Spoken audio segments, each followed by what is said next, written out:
la dernière fois. Aujourd'hui, je vais continuer par vous passer les vidéos de Guérin-Kouka. C'est une route qui a été faite il y a à peine un an. Elle a été réceptionnée, elle n'est même pas encore réceptionnée il y a un an. Et elle est déjà partie en lambeaux. C'est la route qui part de Guérin-Kouka et qui va à Sadori. Vous passez par Guérin-Kouka, vous arrivez à Sadori, et de Sadori, vous allez à Mango. Et donc, c'est cette route-là qui a été construite il y a un an. Elle a été réceptionnée il y a un an, qui est déjà en délabrement. Et donc, vous voyez l'image de la route qui est déjà en délabrement. Il y a les photos, il y a les vidéos de cette route qui est déjà en délabrement. Voilà comment finissent les prêts que M. Faure-Gnassingbé contracte au nom du Togo.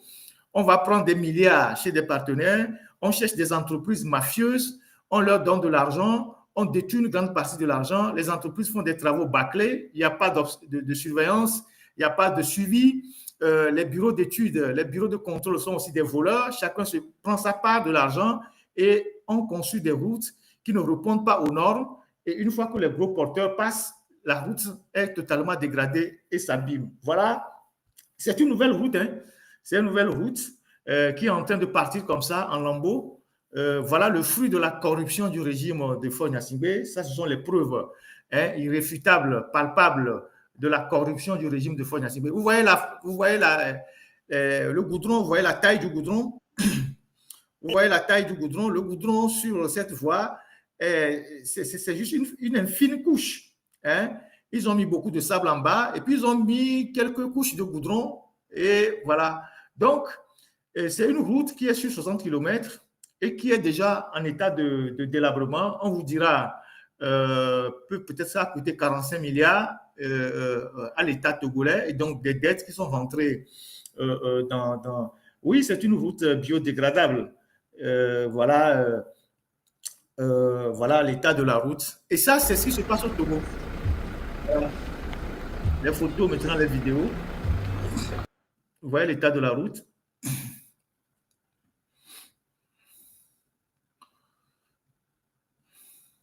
Voilà à quoi servent les dettes que nous contractons, l'argent que nous prenons chez les partenaires.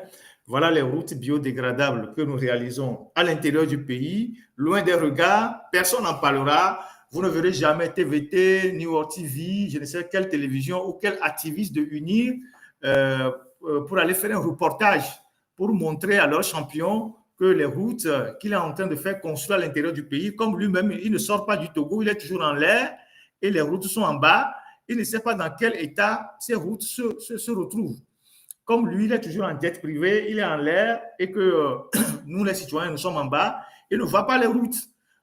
Au moins que leur propre télévision ou leurs activistes qui sont en train de faire du bruit sur les réseaux sociaux aillent filmer au moins ces routes-là pour montrer à leurs champions que voilà la route qu'on a réalisée il y a à peine un an. Voilà l'état dans lequel se retrouve la route. Et la route est dégradée à plusieurs endroits. Ça veut dire que c'est tout l'ouvrage qui est problématique. Ce n'est pas un accident d'un gros porteur qui a créé un petit trou quelque part. Non, la route est dégradée à plusieurs endroits. Plusieurs endroits. Et le goudron est en train de s'effriter. Le goudron est en train de s'effriter et à plusieurs niveaux. Vous voyez? Et vous voyez la couche de goudron, c'est une petite couche qu'ils ont mis et ils se sont mis le reste de l'argent en poche. Et c'est les Togolais qui vont payer cette dette-là sur 20 ans, 30 ans, 40 ans. Voilà les routes qui font construire à l'intérieur du pays. Et voilà. Et vous ne verrez jamais la télévision nationale, les petits farfelus qui sont sur les réseaux sociaux, qui parlent de leurs champions, aller filmer ces routes-là, qui sont d'ailleurs même dans les localités de certains, pour montrer comment les choses se dégradent à l'intérieur du pays. Donc, voilà l'état de les routes à l'intérieur du pays. Et donc, dans un an, il n'y aura plus de routes. Dans cette portion de Guérin-Kouka jusqu'à Sadori, dans un an, il n'y aura plus de routes. Donc, les populations vont être également confrontées aux mêmes difficultés parce qu'il n'y aura plus de routes. Voilà comment le Togo fonctionne sous l'ère de Faure-Gnassingbé. Et ça, c'est le fruit de la corruption. Ça, c'est l'illustration de la corruption rampante dans notre pays. Et quand vous allez fouiller dans ce dossier, le ministre de l'économie et des finances a pris sa part, le ministre des Transports et des Routes a pris sa part, Peut-être à la présidence aussi, on a pris une part et puis on a remis 20% qui reste à l'entrepreneur d'aller faire son travail et l'entrepreneur aussi a pris sa part aussi. Vous voyez? Donc, voilà ce que j'ai voulu dire rapidement.